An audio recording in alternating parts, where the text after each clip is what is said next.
I think it's important that we understand the enormous significance of what's happening with Trump and the indictments against him. And what they are, they symbolize, they are the essence of the fact that the old way of rule by corporate America or big business or the capitalist class or whatever you choose to call it, their old way of ruling is starting to crumble. And that is going to change the lives of everybody in this country and, in fact, around the world. And so with that, I'd like to make some comments about the indictments that have been brought against Trump.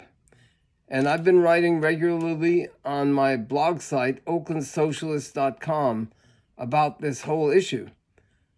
But today there was two incidents or two developments that I think are important and that we should consider. The first is the reports that Fulton County Sheriff's deputies are now receiving death threats. And it's ironic. I'm sure they were involved with the Atlanta police and the attacks on the protesters against Cop City, in which the civil rights of people were violated, people were beaten, at least one person was even killed. And now they are receiving death threats by Trump supporters. And this goes hand in hand with the threats that have been sent to Fani Willis and also other prosecutors, and also members of the Fulton County grand jury have been receiving threats.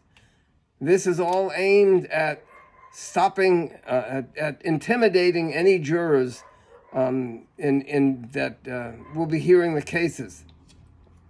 And of course, Trump and the entire Republican Party are silent on this. The second development is what's happened with Trump's former chief of staff, Mark Meadows. And he's been trying, along with a couple of others of those who were indicted, he's trying to get the case heard in federal court. I think, from what I understand, he thinks that he would get a more favorable jury pool if he does that.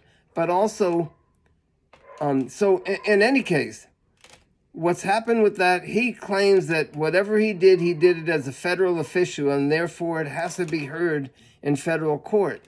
However, the president, who he represented as Trump's chief of staff, plays no role in the counting of the ballots. That's left exclusively up to the states. So his call for it to be heard in a federal court is completely bogus. That doesn't mean, of course, that if it goes to the Supreme Court, they will rule that way. But in any case, today, negotiations between his lawyers and Fani Willis's representatives, or Willis herself, broke down because Meadows is saying, well, he's not going to surrender to the Fulton County DA's office. He wants to surrender only to the federal officials. So he's got until noon on Friday to surrender. And if he doesn't, the question is, will he be arrested? And if he's not, then the entire case against Trump and all his co-conspirators will start to break down. If he is, of course, that will cause a huge uproar. So we'll have to see what happens with that. But anyway, I hope people are paying attention to what's happening, and I will be commenting more on behalf of oaklandsocialist.com.